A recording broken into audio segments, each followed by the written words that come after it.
Good morning, truckers. Trucker 752 here. Well, we had a lot happen yesterday. As in the last video, we battled Snoqualmie. Our starter shit the bed. We had to get a brand new starter. But what really bothers me is Cree said that they'd be there to help if I ever need it. Well, that's kind of true, but they give you like the shittiest shops to call, because I don't know what's in the area, but they have a list of what's in the area. So I called it, and then they're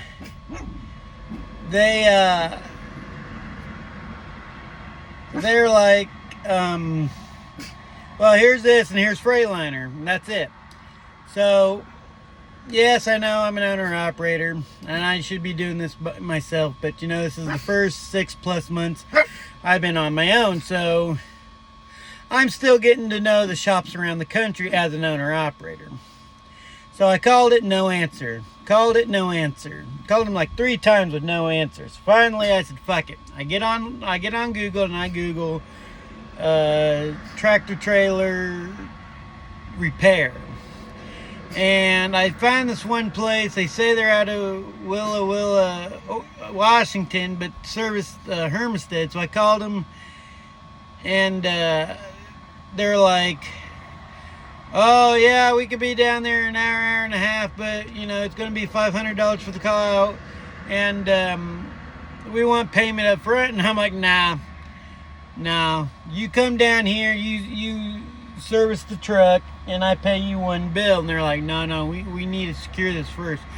Sorry, I don't play that game. And I hung up. I said, have a nice day. And the first one was called like 24/7 on the spot truck service. I forget what this other place was called, but they didn't have maybe they did or didn't, but you know, they didn't seem local to the area. It seemed like they were more, you know, maybe somewhere else, because it came up with the Dallas, Texas number when they tried calling me back. So, and then I found King's Towing and Repair right there in Hermisted. So I called them up and asked them, like, okay, I got a question. You guys don't require payment before you come, right? They're like, no. We come, we service, and then you pay us. I'm like, okay, good. That I had a crackpot shop try to charge me before they come, and like, oh no. So I'm like, all right, good. So so I told them, hey, truck won't start. All it does is click. You know, I can't get it to start. You know, no matter what I do, it does not work. So she's like, all right.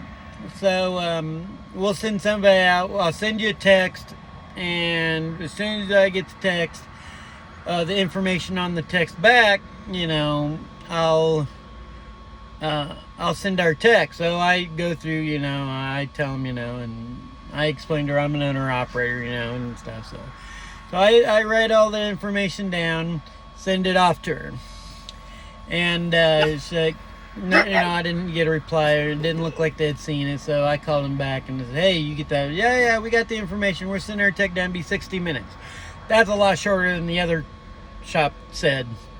So I'm sitting there talking to a family friend, and I look in the mirror and I see the truck pull in. I'm like, okay, cool. So he pulls in, sees me, whips around, and pulls up right in front of me. So I tell my friend, hey, gotta go, truck's here. They're like, okay, cool. So I jump out, I put on my jacket, jump out, and yes, he's getting out. I'm like, hey, how's it going? You know, and I tell him, like, hey, this is what the truck's doing. All it does is click. It won't do anything. And he's like, that sounds like your starter. I'm like, that's kind of what me and a buddy was thinking. So we he goes and gets a wrench out, and it comes over. He's like, turn your key to the on but not start. So I did that, and I come back around, and he cross jumps the solenoid with the starter, I guess, or something to that effect. I'm not a mechanic, so excuse me. And then it starts turning over. I'm like, awesome. So he's like, all right, it's definitely your starter. It's gone. You got to get a new starter. I'm like, okay. So I jump back up in the truck, and he tells me, turn it on like you're trying to start it and hold it there. So I do, and we finally get the truck to turn over and start. And he's like, all right, let's get you out the fuel island, and then we'll, repair it. Then he's like, scratch that. Let me call my boss. It'll be cheaper for us to just have you follow me to the shop. Okay. So we decide to, he gets the approval and we go to a shop, and then, within 2 hours, I'm back out of the shop. It did cost me $1,093.78. That's with the road call and everything else. The part was only $600, with labor, so it really wasn't that bad. It could have been a lot worse, but it wasn't. So, it could have been a lot worse. So, I kind of think my blessings. Crete, they've kind of showed me that, yeah, we're going to, quote, help you, but we're not really. We're really not. We're going, you're on your own. So, that's fine. So, because I think if I would have gone through Crete, I think I would have been still sitting there this morning trying to figure shit out. So, I think I'm not going to call on Crete anymore to get any help. I might see if there's a discount, maybe being associated with Crete about a towing. But other than that, I'm on my own. I'm an owner-operator. So no. But with that being said, we're fixed. We were going to park in Ladd Canyon, but they were full. So I pulled into this rest area outside of Baker City, and they were pretty full, and there's only a couple spots left, so I whipped into this one. So, but with that being said, we are on our way to Arizona, and we gotta stop and get fuel in Boise, and so I'll leave you with this stunning view of the mountains. Look at that, ain't that gorgeous? This is why I drive out west. I know some other drivers here at Crete thinks I'm nuts, but I think it's gorgeous out here. I really do like it. So, and there's the trucking Frankie. Frankie, say hi. Say hi, Frankie. So, yeah. So, we'll see you in Boise. Welcome back. We are in Boise, Idaho, just getting ready to jump off the interstate. Back at the TA. So, yeah, we are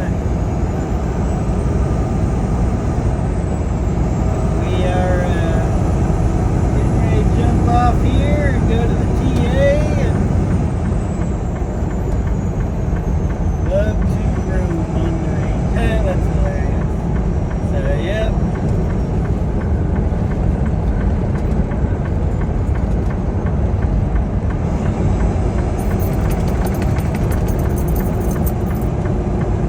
Imagine you want to go out too. You probably should take your little butt out anyway. So.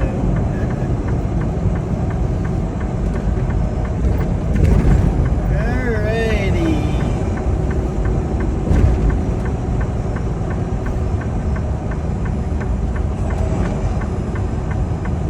Nice with this fucking lantern thing.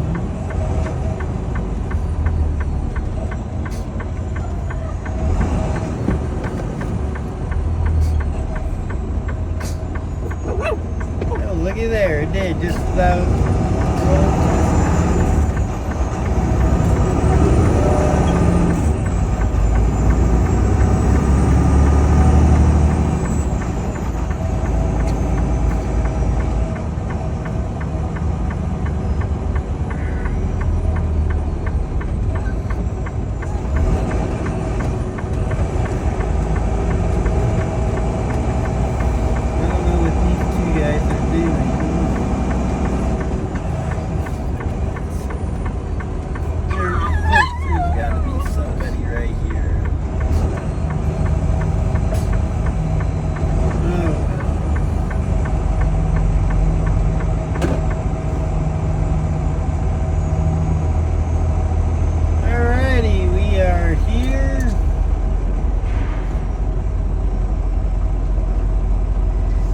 take the little pooter out while this guy is fueling up, and I shall return. You go potty, Frankie? You need to go potty? Well, good evening. I am done today. I'm just about 39 miles north of Ely, Nevada, and boy, was it a night. Once we got off in Idaho Falls, we ended up going through some snow down in Nevada, just south of Jackpot on 93, and then, well, it wasn't really snow, I mean, but there was some snow on the ground.